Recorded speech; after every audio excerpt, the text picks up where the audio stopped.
subukan yung kunin ito sa kanya at siya ay mababaliw kakaisip sa iyo.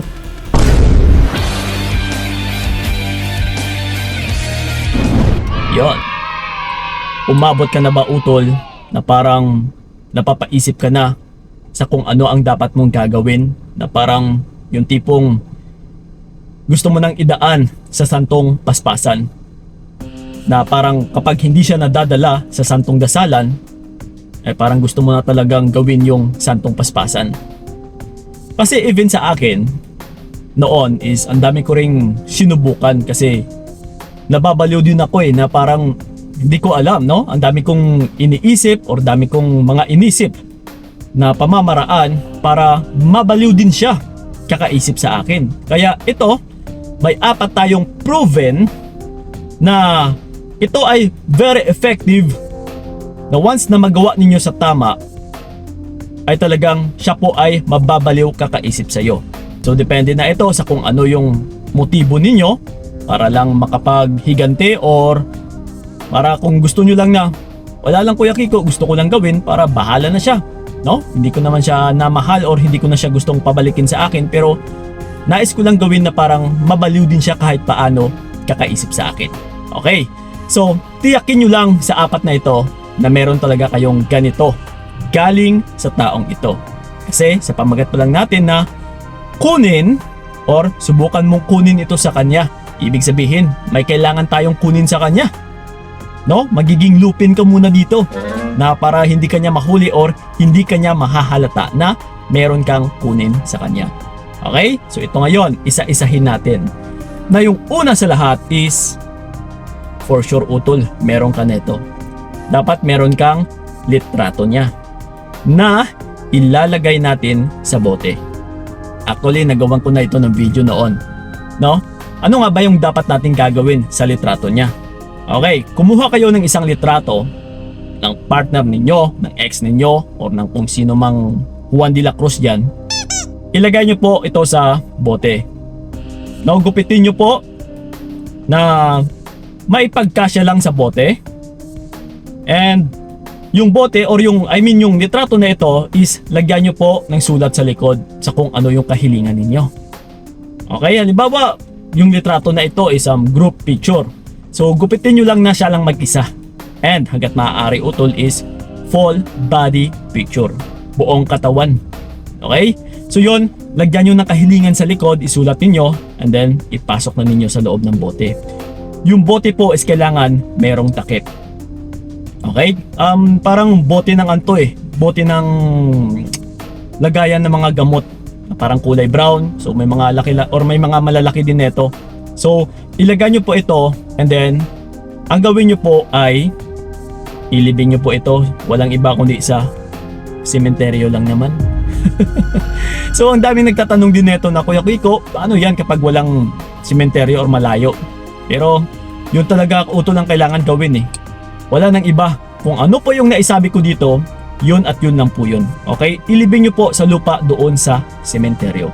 Na habang nililibing ninyo is, yun na nga, babanggitin ninyo yung kahilingan na isinulat ninyo sa likod ng litrato niya. Nakuha? Okay. So yun. And then ito, yung pangalawa natin is yung hinubad niya na damit. Okay. Halimbawa, may naiwan siyang gamit dyan sa'yo, no? Or damit. Dapat utol ay hindi pa ito nalabhan. Kaya nga, hinubad na damit. It's either ano man yan, bahala na, no? Kung damit, short, or salawal. Yes, ang gagawin nyo po, no, kung halimbawa man, yung partner mo ngayon is umalis, iniwan ka, and then hindi na bumabalik. Okay, ang gagawin nyo po sa damit niya na hindi pa nalabhan ay, hindi po yun aamoy-amuyin ha, kundi ilalagay po natin sa likod ng main door ninyo. Ibig sabihin sa loob, no, sa loob ng pintuan, sa loob na side. Isabit nyo po ito sa doorknob. Okay, main door po ha. So yun, wala nang iba, hindi pwede sa kwarto, hindi pwede sa CR, kundi yung pinaka main na pintuan ninyo. Doon sa loob, ipatong or isabit mo lang yung damit niyang hinubaran. Yak utol, magugulat ka. Maya-maya, andyan na yan sa inyo. Kakatok po yan. Okay? So yun. And then ito, yung pangatlo natin is yung buhok. Okay. Hindi patay na buhok, hindi puti na buhok, kundi yung buhay na buhok. Okay. Kunin nyo po ito sa kanya. No? Halimbawa naman, or example, subukan nyo lang na magpakunwari na lang kayo sa kanya. Halimbawa man sa partner mo sa ngayon na, babe, gusto mo bang kunan kita ng patay na buhok o puting buhok? Pero yung hindi niya alam is kukuha ka ng buhay na buhok. Ibig sabihin pag buhay utol, yung tipong parang may kasamang scalp or may kasamang pinakaugat. Okay? So yun, kailangan is makuha mo ito. Buong buo. Okay? Hindi yung nagupit, hindi yung galing lang sa barbershop, kundi ikaw mismo yung nakabunot. Wala kang ibang gagawin kundi subukan nyo po ipasok sa isang papel, no? Ipasok sa isang, halimbawa, bond paper. Ilagay nyo po at saka tiklopin paloob. Okay? Tiklopin nyo ng 3 beses ng paloob. Okay? So once na lumiit na ito, itago nyo po sa loob ng isang aklat or sa libro man. Kahit anong aklat utol. Okay? Basta yun lang ang gagawin ninyo. Itiklop nyo lang. Kagaya lang din sa mga unang gupit ng mga baby, di ba? Yun po. So, para daw maging matalino yung isang baby or yung isang bata.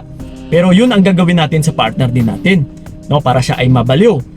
Kapag ikaw yung nakabunot, no? Kasi sa baby, gupit yun eh. Pero ito, binunot natin. And then, yun na nga, ilagay sa isang bond paper, tupiin. Kahit anong papel yan, utol, ha? Intermediate man.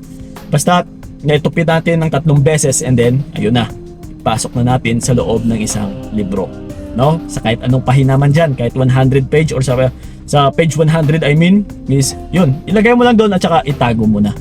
So yun lang po ang gagawin natin kasi for sure, mababaliw at saka mababaliw palagi yung partner mo sa'yo. Okay? So yun. And then ito, yung panghuli natin is yung pulang tela na damit ng partner mo. Okay? Ito mga utol, hindi naman natin sinasabi na buong tela or buong damit, kundi kaparti lang ng damit niya or yun na nga, kapirasong tela ng damit niya. So, ang gagawin po kasi natin ay gumupit ka doon. No, halimbawa, hindi na nagagamit. No? Subukan mo na lang magpakunwari na, babe, ano ba tong damit mo? Parang hindi na to maganda, no? Gawin na lang nating basahan. Parang hindi na to okay eh. So yun, and then pero yung hindi niya alam ay maggugupit ka doon ng kapiraso. Kahit maliit na maliit lang utol, kahit 1 inch by 1 inch lang, no? Na kwadrado. Kasi ang gagawin natin sa damit na yon ay ilalagay natin sa isang pouch, no? Pouch, ibig sabihin parang bahala na kayo, plastic man or lagayan na ziplock. Okay, pwede din yun na maliliit. So ilagay nyo doon yung maliit niyang kapiraso ng damit na kulay pula, ha? Make sure na kulay pula. Hindi dilaw, hindi orange, kundi pula. Kung ano yun na isabi ko dito, yun na yun. Ha? Ang gagawin natin is, once na nilagay mo na yung damit niya na kulay pula, nakapiraso ng tela, lagyan po natin ito ng kapiranggot na asin. Okay? Na parang naglalagay ka lang ng asin sa mangga. Yun. So, and then, isarado mo na at saka isang tabi mo na. Make sure mo lang utol na hindi po ito makikita ng partner mo. Once na nasimulan mo na ito, once na naumpisahan mo na ito, tiyak utol, magugulat ka sa magiging resulta. No? Sa 4 na ito utol, patitiyak ko rin sa inyo na sobrang napaka-effective po nito dahil ito lang naman yung 4 na nasubukan ko. Actually, ang dami ko nang nasubukan na wala, hindi naman tumalab eh. Pero yung 4 na ito ay ito yung tumalab, that's why ito lang din yung mga isinisiwalat ko sa inyo. Okay? So, to see is to believe na lang tayo. So, subukan nyo para maniwala naman kayo. Okay?